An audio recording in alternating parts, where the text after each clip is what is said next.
Meus irmãos, vamos ouvir o conselho de Deus para as nossas vidas nesta manhã, para nós individualmente, para nós como igreja.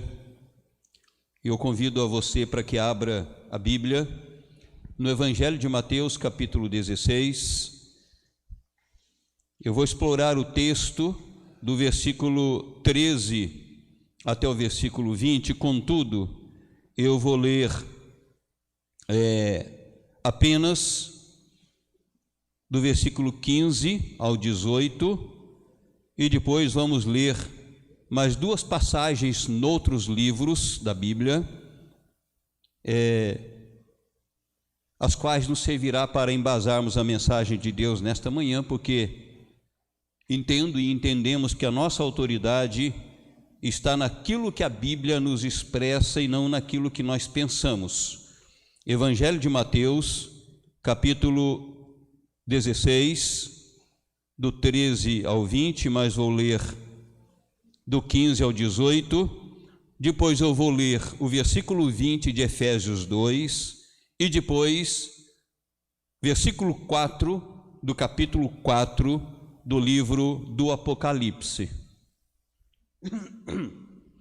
Mateus capítulo 16, do versículo 15 ao 18, lemos: Mas vós, continuou ele, quem dizeis que eu sou? Respondendo Simão Pedro disse: Tu és o Cristo, o Filho do Deus vivo. Então Jesus lhe afirmou: Bem-aventurado és tu, Simão Bar-Jonas, porque não foi carne e sangue que te revelaram, mas meu Pai que está nos céus. Também eu te digo que tu és Pedro, e sobre esta pedra edificarei a minha igreja, e as portas do inferno não prevalecerão contra ela.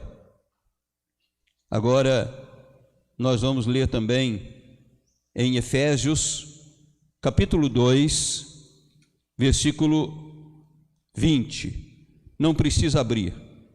Edificado sobre o fundamento dos apóstolos e profetas, sendo ele mesmo Cristo Jesus a pedra angular. E Apocalipse capítulo 4, versículo 4, também não precisa abrir. Mas diz assim: Ao redor do trono há também 24 anciãos, e assentados neles 24 anciãos vestidos de branco, em cujas cabeças estão coroas de ouro. Vamos rogar a bênção de Deus, a iluminação do seu Santo Espírito, para que nós possamos entender a sua palavra. Deus amado, bendito Pai, tua palavra é o bem mais precioso com o qual pode se deparar o ser humano neste mundo. Ela que expressa a tua verdade, expressa quem tu és, o que tu pensas. Ela que expressa os caminhos os quais nós precisamos nele estar, para que confirmado se confirme que nós estamos no único caminho, que é Jesus. Quero te rogar, Senhor, que nesta manhã o Senhor esteja abrindo o nosso entendimento, o nosso coração, não apenas para apreciarmos a tua palavra, mas para que ao mesmo tempo que tu possas estar agindo na nossa mente e coração, também estejas agindo na nossa disposição. Que haja esta expressão silente de cada um de nós. Fala, Senhor, que o teu servo ouve, e fala, Senhor, porque eu quero viver as tuas verdades. Pai Santo, também dê a este que tem a incumbência de compartilhar a tua palavra. Frágil, ser humano, mas são esses canais que tu tens usado desde a antiguidade, para que o teu povo possa tomar conhecimento e ciência da tua verdade. Dá a ele, Senhor, clareza, dá a ele, Senhor, unção, capacita-o, ó Deus, para que com autoridade ele possa falar em teu nome. Em Cristo Jesus é que eu oro, é que nós oramos. Amém. Alguns anos atrás eu estive alguns dias, eu penso que nas minhas férias, na cidade de Salvador, Bahia, e eu fui levado por um irmão a uma determinada igreja, que eu não vou citar aqui a denominação, e naquela manhã foi ensinado a palavra de Deus, e eu acho que nós tínhamos ali pelo menos 6 pessoas num templo extremamente grande, uma lição que foi mais sociológica do que bíblica, e percebia-se muito claramente uma igreja que estava definhando, uma igreja que estava morrendo, por tudo quanto eu pude observar e que não vou expor aqui e nem talvez tenha esse direito. Mas, exatamente do lado desta igreja, tinha outra igreja de uma outra denominação, bem do lado mesmo. E quando então eu saí da igreja na qual estava, saímos lá um grupo muito pequeno, como disse aí, eu não estou exagerando não, é por aí 6 pessoas, um prédio enorme, e quando saímos, nós vimos que da outra igreja estava saindo uma multidão de pessoas, e naquela hora eu pensei comigo mesmo, o que está acontecendo? Onde nós vamos encontrar essas respostas, ou esta resposta? Que diferença tão gritante e fundamental entre esta igreja e aquela igreja, uma igreja extremamente vazia, fria, e uma outra igreja que eu não posso avaliar o comportamento cultico ou do culto, mas que percebi muito claramente que ela estava lotada na adoração a Deus. Meus amados, nós precisamos, como servos que somos e que pertencemos a esta comunidade, nós temos a responsabilidade de sermos uma igreja viva, de sermos uma igreja dinâmica, que de fato expresse a verdade de Deus, a realidade de Deus, através de todas as coisas, inclusive da nossa própria presença em louvarmos o nome do Senhor. Nós lemos aí alguns textos na palavra de Deus. Em primeiro lugar, este momento tão singular e tão íntimo de Jesus com os seus 12 apóstolos, em que ele faz uma série de questionamentos e depois ele pergunta: e vocês, o que vocês dizem que eu sou? Quem eu sou para vocês? E aí então Pedro, ele afirma dizendo: tu és o Cristo, o Filho do Deus vivo. E Jesus reconheceu que aquelas palavras não emanaram de uma dedução humana, de um pensamento humano, mas que foi Deus quem colocou aquilo no coração do apóstolo Pedro. E logo após, mais adiante, então o Senhor Jesus Cristo se volta para Pedro, que estava entre os demais, e ele disse isso também: eu te digo que tu és Pedro, e sobre esta pedra edificarei a minha igreja, e as portas do inferno não prevalecerão contra ela. Eu sei que esse versículo 18, ele gera discussão há séculos. Umas pessoas dizem que tem que ser interpretado desta, daquela forma, usa simbologia, como que Jesus estivesse dizendo: tu és Pedro, e sobre esta pedra, apontando para si mesmo, edificaria a minha igreja. Mas eu não tenho problema nenhum em entender que Jesus estava falando sobre Pedro, e que sobre Pedro a igreja seria edificada, e não somente sobre ele, mas sobre os demais apóstolos que estavam ali. Na verdade, Pedro disse uma palavra esplêndida, e Jesus então, como que para reconhecer disso: olha, você é uma pedrinha, porque é isso que dá a entender no texto, você nessa rochazinha, nesta pedrinha, sobre você estaria edificando a minha igreja. E por que os outros textos? Exatamente isso,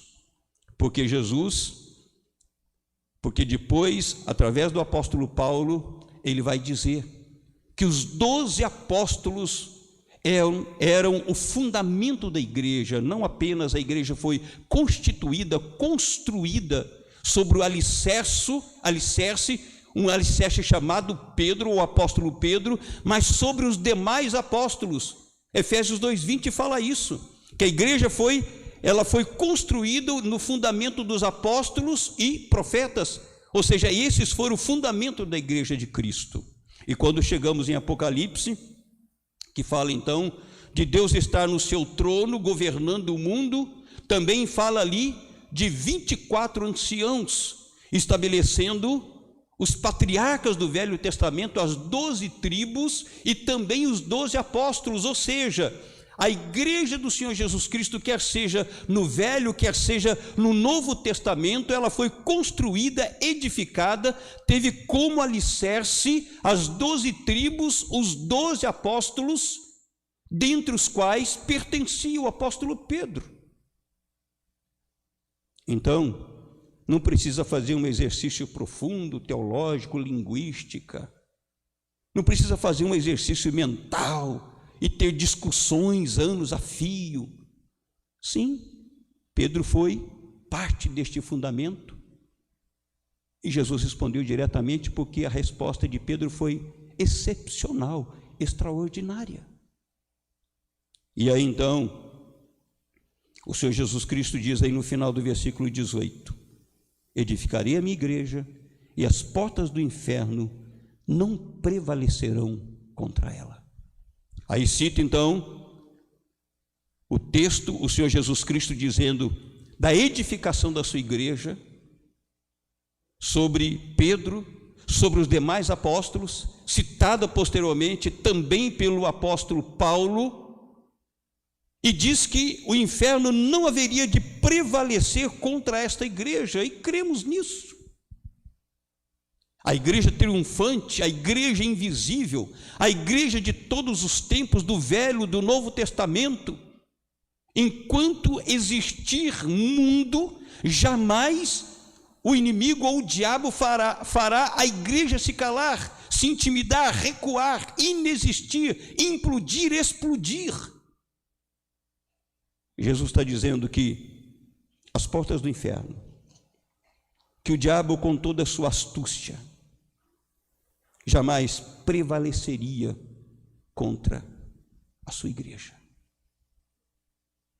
A igreja eleita, a igreja invisível, a igreja triunfante, a igreja de todos os tempos, a igreja que está inserida neste reino, a igreja espiritual, a igreja verdadeira.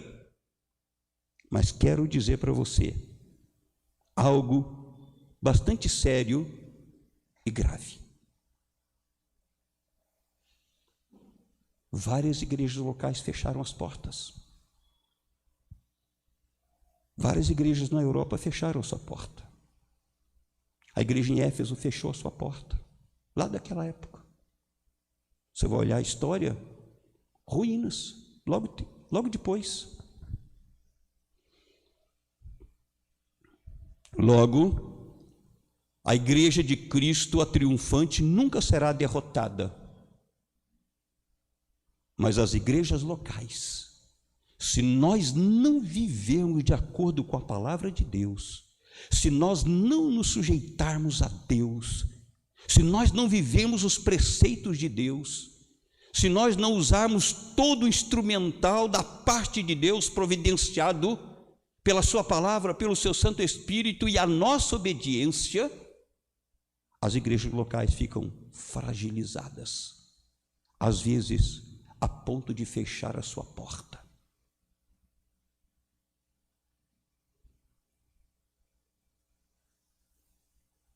Eu sou responsável por esta igreja aqui, e você também é. O conselho da igreja também é. Portanto, no versículo 18, Jesus cita a sua igreja como uma igreja imortal, viva. E isso deve ser transmitido às comunidades locais esta vivacidade, esta imortalidade, para que esta igreja local, cada igreja local, seja uma igreja viva. E é sobre isso que eu vou procurar ser rápido, que eu quero compartilhar com os irmãos nesta manhã. Tive que explorar um pouco mais o texto para que a gente pudesse ter consciência do que Jesus quis falar e derrubar esta batalha religiosa. Quero que nós pensemos nesta manhã, nesta mensagem, a dinâmica de uma igreja viva, sob o título ou tema, perfil de uma igreja eficaz. Em primeiro lugar, a igreja eficaz é aquela que interage com a fé do mundo ou a fé no mundo. A igreja viva é aquela igreja que se expressa neste mundo e que procura escutar, avaliar no que o mundo crê, no que ele deixa de crer, porque até mesmo os ateus creem na sua concepção, criam nos ídolos que eles criaram. Todo ser humano tem a sua fé, ou no Deus verdadeiro, ou num Deus criado, ou num objeto que existe. E esta igreja, ela precisa interagir, ela precisa ouvir, tomar conhecimento, e ela precisa se expressar, fazer diferença na vida neste mundo, na qual ela está colocada, na qual ela está posta. No passado, e ainda existe alguns pontos por aí, alguns restantes por aí, existiram o chamado movimento monástico, em que religiosos, desejando ter uma vida de santificação, de aperfeiçoamento, se isolavam da sociedade e iam viver a sua vida monástica isolada. Alguns construíam suas casas em lugares altíssimos, porque segundo eles, então, não seriam tentados e viveriam uma vida santa. Outros vivem em clausuras, são fechados em determinados ambientes e dali não saem, como que dizendo, no exercício da espiritualidade ou da oração. Mas a história provou que isto não é recurso, isto não é expressão de vida. A igreja viva é aquela que se esconde sob o poder de Cristo, então ela não é contaminada, mas ela está neste mundo presente, interagindo com este mundo. Veja o que diz aí, versículo de número 13, capítulo 16 de Mateus. Indo Jesus para os lados de Cesareia de Filipe, perguntou aos seus discípulos: quem diz o povo ser o Filho do Homem? O que Jesus está neste momento fazendo? Que exercício ele está fazendo com os seus discípulos e fazendo com que os seus discípulos ou apóstolos façam com o mundo? Neste momento, ele está despertando a mente daqueles seus discípulos, dos seus apóstolos, perguntando: vocês aí, vocês que pertencem a este mundo, vocês que estão na sociedade, vocês que escutam seus entes queridos, as pessoas da esquina, da sua rua, da sua casa, o que as pessoas pensam a meu respeito? O que este mundo diz a respeito do Filho de Deus? O que é que eles estão expressando por aí? E eles tinham conhecimento, porque eles respondem. Uns dizem que o Senhor é João Batista, outros dizem que o Senhor é Elias, outros dizem que o Senhor é Jeremias, outros dizem que o Senhor é profeta. Ou seja, existia um ruído de vozes, uma confusão de interpretação e de vozes que olhavam para o Senhor Jesus Cristo e via nele as mais variadas pessoas, personalidades ou interpretações.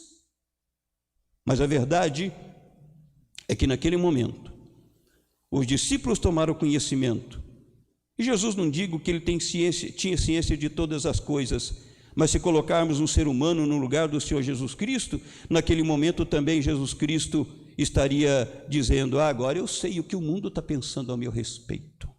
Logo, meus amados irmãos, o que Jesus Cristo estava falando para aqueles que pertenciam à igreja que estava nascendo, para aqueles que seriam a base da igreja, o alicerce da igreja, é de que eles precisavam não apenas viver com ele, Jesus, mas precisavam interagir com o mundo e escutar o que este mundo pensava de Deus, o que pensava a respeito dele, o que pensava a respeito do reino, quais os conceitos que estavam no coração do mundo. Atos 17, 16, Paulo ficou em Atenas por algum tempo, à espera de que alguém passasse por lá e o levasse ao seu destino. Mas a Bíblia diz que enquanto ele ficou lá, ele começou a andar pelas ruas, e ele viu o nível de idolatria que existia naquela cidade. Ele não ficou lá dentro, onde ele estava hospedado, fechado, em oração, lendo a Bíblia. Tudo isso ele fazia, obviamente, mas ele saiu para conhecer a cidade, para conhecer as ruas, para conhecer, trazendo para nós os botecos, o que está acontecendo na sociedade, quais eram as últimas notícias. Portanto, a igreja do Senhor Jesus Cristo, ela não pode viver de forma alienada, ela não pode viver de forma indiferente. Ela não pode dizer o mundo está lá e que ele se dane e nós estamos aqui salvos e que nós sejamos os alegres e os triunfantes. A igreja, ela precisa agir, interagir, expressar e receber. Expressar conhecimento e receber conhecimento. De fato, a igreja viva, a igreja de Cristo, a igreja eficaz, tem que ter esta primeira dinâmica de interagir neste mundo no qual ela está, e essa foi a oração de Jesus. Eu não peço que o Senhor os tire do mundo, mas que o Senhor os livre do mal. Que o Senhor haja para que eles tenham vida santa mesmo no meio desta sociedade decaída e podre. E em Cristo, por intermédio do Espírito Santo, isso é completamente possível. Não precisamos nos isolar, nem vivermos uma vida monástica, nem vida de clausura.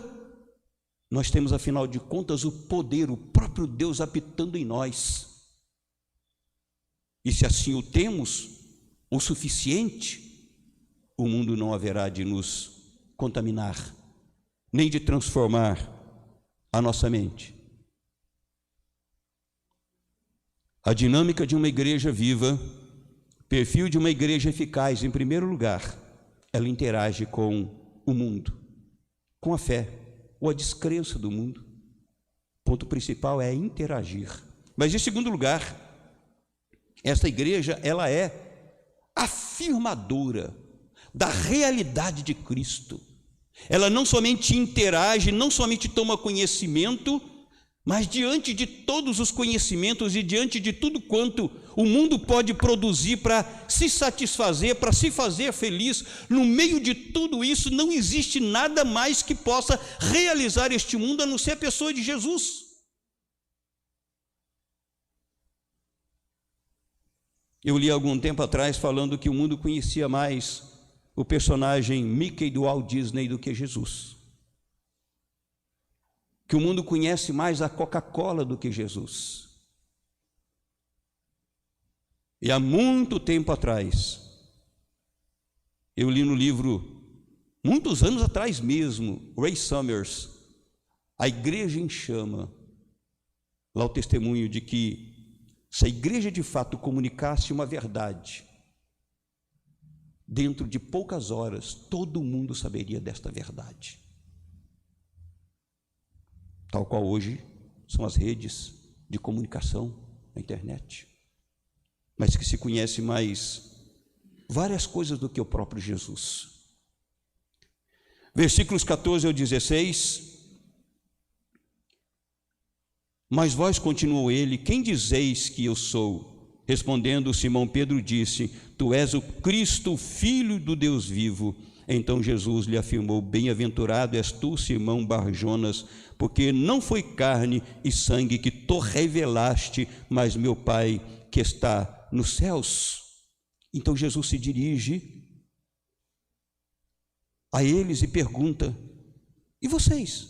O que vocês pensam? O que vocês pensam a meu respeito? O que vocês estão pensando a meu respeito? Ou seja, o que o mundo está dizendo, o que é que ele pensa, e vocês como igreja, o que é que vocês pensam a meu respeito? E neste momento então Pedro faz esta afirmação: Tu és o Cristo, o Filho do Deus vivo. E Jesus Cristo então disse: Pedro, você está de parabéns, maravilhosa confissão, maravilhoso testemunho. Isso que você disse não foi você propriamente do seu coração humano, mas foi da parte de Deus. Deus lhe deu esta consciência e esta expressão. Quer seja na confissão de Jesus, no versículo 16, Tu és o Cristo, Filho do Deus vivo, quer seja embaixo, quando Jesus Cristo confirma, ali, a base da igreja, o alicerce da igreja, a igreja, portanto, não está fazendo outra coisa senão afirmando Cristo, afirmando Cristo para eles mesmos e afirmando Cristo para aqueles que eram também discípulos de Jesus, às dezenas, e viriam a afirmar depois às centenas e aos milhares. E é isso, meus amados irmãos, que Pedro fez ao confessar Jesus. A igreja também tem que confessar Jesus a este mundo. Nós nos enganamos pensando que o mundo está feliz, que o mundo está bem, meus irmãos. Se nós não tivéssemos a pandemia, se nós não tivéssemos crises globais, não tivéssemos crise na economia, se nós não tivéssemos absolutamente nada acontecendo neste mundo, ainda assim o mundo seria infeliz. Porque o que faz o mundo feliz não é aquilo que ele mesmo pode prover para si mesmo, providenciar para si mesmo. O que faz o mundo feliz é ele voltar-se para Deus. E é por esse motivo que não existe nada neste mundo que possa fazê-lo feliz. Se cada vez mais a tecnologia se aperfeiçoa para dar o lazer, as pessoas chegam no lazer e entendem, está faltando alguma coisa. Todas as ações sociológicas, políticas, nada pode realizar o coração do ser humano, são meras ilusões com as quais este mundo caído e as mentes caídas, alimentadas pela ação astuciosa do inimigo, que faz com que o homem pense que ele pode se fazer feliz e não tem como. É necessário que a igreja confesse Cristo diante deste mundo, após interagir com ele e dizer: você é infeliz da maneira que você está pensando, a saída que você está dando para este mundo, para a sociedade na qual você está, isso não traz nenhum tipo de solução.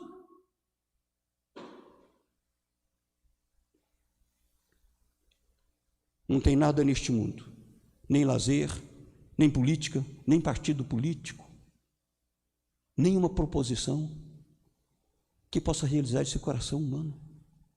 Nada. Quem entra por este caminho está alimentando o mundo, está enganando o mundo. É Jesus. É Jesus. É Jesus. É nisso que eu creio, é isso que eu prego. Meus irmãos, lá em Atos 17 e versículos seguintes, diz que Paulo viu a cidade de Atenas extremamente idólatra. Aí então ele começou a entrar nas sinagogas e pregar. Ele começou a pregar na rua. Ele subiu ao Areópago, lugar de discurso, e foi pregar Jesus. E no meio de tanta religiosidade, conforme ele mesmo reconheceu, eu reconheço que vocês são extremamente religiosos, tem altar aí a todos os deuses, mas eu trago para vocês um Deus desconhecido, esse altar que não tem nome de Deus nenhum, é esse Deus que eu trago aqui agora. o Criador de tudo quanto existe, que se manifestou na pessoa do Senhor Jesus Cristo, que haverá de julgar o mundo um dia. Meus irmãos, o mundo não tem solução para absolutamente nada, a menos que ele crie em Jesus. Se há alguém que pode transformar o mundo é Jesus, que transforma a pessoa, que transforma o mundo, que transforma as pessoas e que transforma o mundo, que transforma as pessoas, que transforma a sociedade, que transforma o mundo. É só Jesus que pode dar nova natureza. Ideologia não transforma, em absoluto, apenas engambela.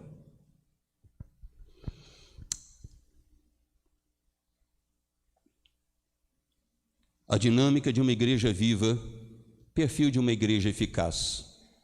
Ela interage com o mundo, ou com a fé do mundo, a crença do mundo. 2, ela é afirmadora da realidade de Cristo. E finalizando, esta igreja dinâmica, a igreja eficaz, e aliás não tem como ser eficaz, a menos que ela tenha isso. Ela tem consciência de estar sob a tutela divina. Ela tem consciência de que o cabeça, que é Cristo, e nós como igreja somos o seu corpo, de que nós estamos sob a tutela dele, não é de nenhum tipo de outra coisa. Aldous Huxley, que escreveu aquele livro admirável, O Mundo Novo, filósofo, e projetava no futuro um mundo terrível, pelo menos na avaliação da mente cristã. Ele não era cristão, ele era ateu. E aí então ele dizia que existia lá um povinho isolado, acuado.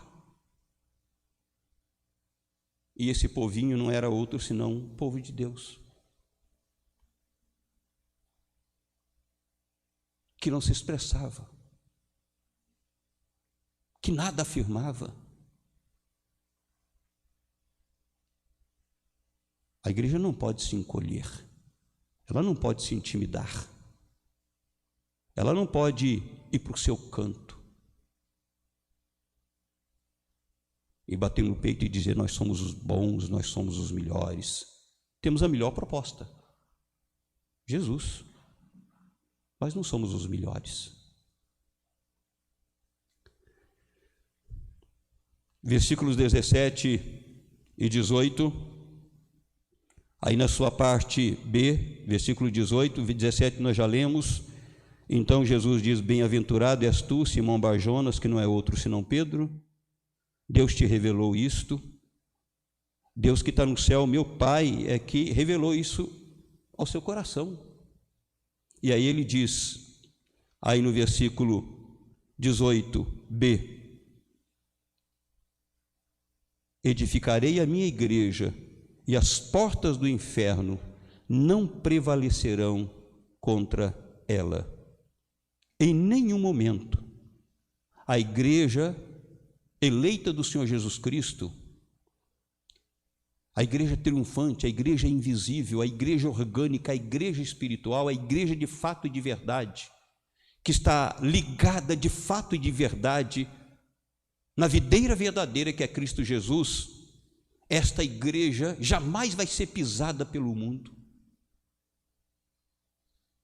Ela pode ser cuspida, ela pode ser não desejada, ela pode não ser aprovada, mas o mundo jamais a pisará a ponto de destruí-la, a ponto de calá-la, porque quem disse isso foi Jesus. E a igreja é o corpo do Senhor Jesus. Dizer que este mundo vai destruí-la, vai calá-la, vai pisá-la. Aliás, já existiram tentativas de vários filósofos, Rousseau, outros movimentos que fizeram propostas sociológicas, sociais, para que então a igreja deixasse de se expressar como era e fosse então aquilo que a sociologia estava propondo. Nietzsche, proponente da nova moralidade, querendo como que anular, como que substituir. Mas como substituir o insubstituível? Como calar Jesus? Como matar Jesus, ainda que Nietzsche tenha tentado fazê-lo? Como destruir a igreja que é corpo de Jesus? Significaria matá-lo? Não, meus amados. Esta igreja dinâmica, esta igreja viva, esta igreja eficaz, ela tem consciência de que ela vai ser pressionada, que forças haverão de se levantar, explícitas e implicitamente, à vista de nós ou de forma escondida, de forma declarada ou de forma sutil. O diabo sempre pegará rabeira nos modismos sociais, políticos e etc.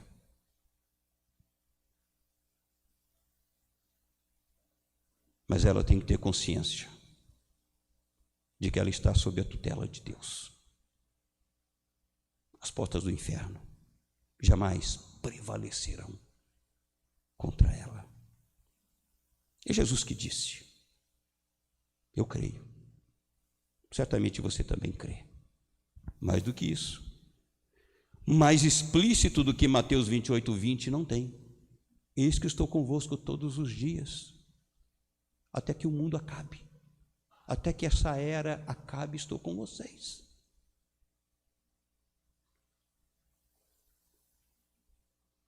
Meus irmãos, aquele que nos manda ir,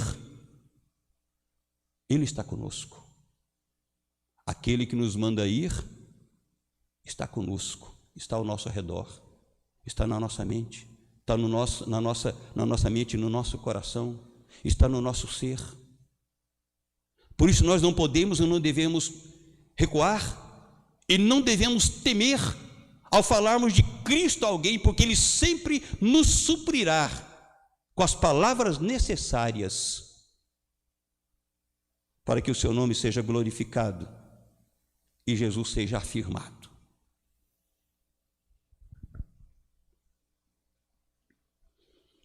A dinâmica de uma igreja viva, perfil de uma igreja eficaz. Disse no princípio e reafirmo: contra a igreja triunfante, nenhum mal triunfa, nenhum mal é vitorioso. Contra a igreja invisível,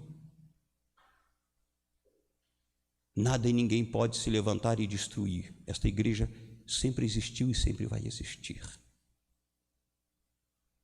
Quer o mundo fervilhe de novas propostas, ideias, ideologias, sempre o contingente fiel sempre vai existir. Mas a igreja local pode morrer. A igreja local pode morrer.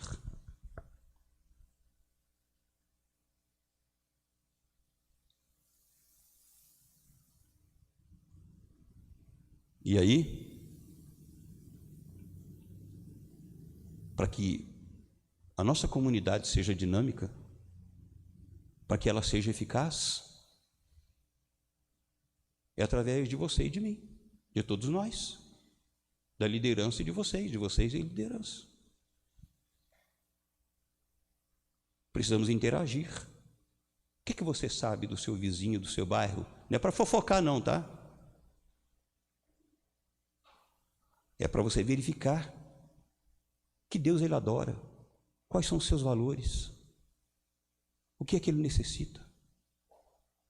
Você interage, nós interagimos, ou ficamos da porta adentro, curtindo o nosso cristianismo, enquanto que o mundo lá fora está se depauperando? A igreja interage, você é a igreja, Você tem que interagir. Onde você está, onde você mora, trabalha, estuda. Nessa interação, você precisa afirmar Cristo.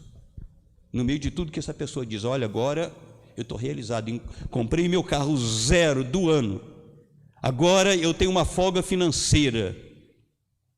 Você tem que apresentar, jamais você deve ser ludibriado entendendo que essa pessoa agora não precisa de Cristo. Você precisa afirmar a Cristo, porque daqui a uns meses esta pessoa vai dizer, olha, eu achei que estava bem, mas agora eu estou infeliz de novo. Você tem que afirmar a Cristo. E não deve temer. Você tem que ter consciência que o Senhor está com você, que o Senhor está comigo, que o Senhor está conosco. Se a igreja de fato tiver e abraçar esses argumentos de interagir, de afirmar e de ter consciência, esta igreja, ela será eficaz, ela será viva, crescente espiritualmente e crescente numericamente. Crescente numericamente e crescente espiritualmente, porque não tem como viver uma coisa separada da outra, não tem como, não existe. Claro que até crescer numericamente pode suscitar em nós algumas perguntas, é verdade, mas aquilo não é crescimento, é apenas adesão. Estou falando de um crescimento orgânico. Você pega os neopentecostais que oferecem um monte de coisa, está saindo gente pelas janelas. Mas aquilo é a adesão do egoísmo, não é uma conversão de fato e de verdade ao cristianismo. Conclusão. Amém. A igreja, não obstante pertencer a outro reino, não deve ser alienada, tornar-se um gueto condenador do mundo, mas agir nele para fazer chegar o reino divino. De novo, a igreja, não obstante pertencer a outro reino, não deve ser alienada, desligada, afastada e tornar-se um gueto. Somos felizes, não é? Somos felizes, o que importa-nos é a nós mesmos.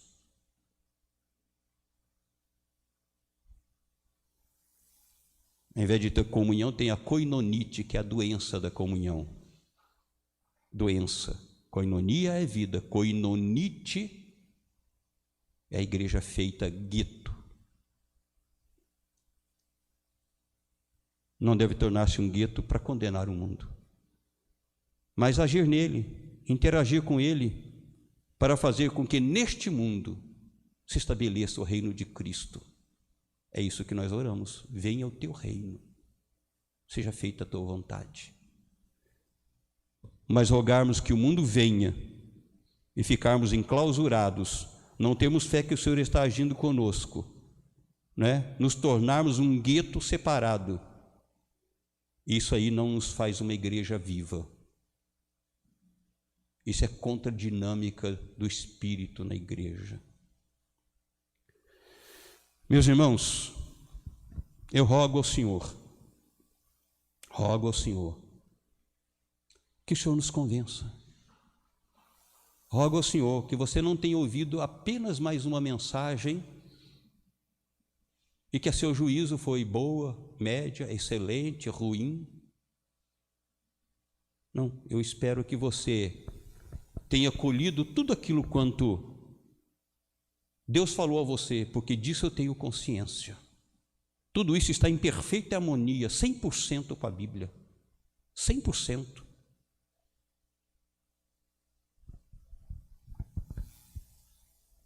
Eu espero que você não coloque isso lá na sua gaveta de coleção de mensagens. Não é que você escreveu, não. Está aí na sua cabeça. Mas que você comece a orar, comece a se questionar, comece a questionar a comunidade na qual você está. O que eu posso fazer? Como é que eu posso adicionar? Como é que eu posso fazer com que esta igreja seja esta igreja? Infelizmente, nós esperamos em todo mundo e por isso ninguém faz. É o pastor, é o conselho, é o diácono, é o irmão mais experiente, é fulano, é Beltrano. Se não fizer, tem outro que vai fazer. Não. O servo de Deus verdadeiro não espere ninguém. Eu não espero. Se tiver que carregar banco aqui, tiver faltando, eu vou carregar banco. Se tiver que limpar, tiver faltando gente, eu vou fazer. Essa é a minha vida sempre. E aqui já dei mostras disso, muitas vezes.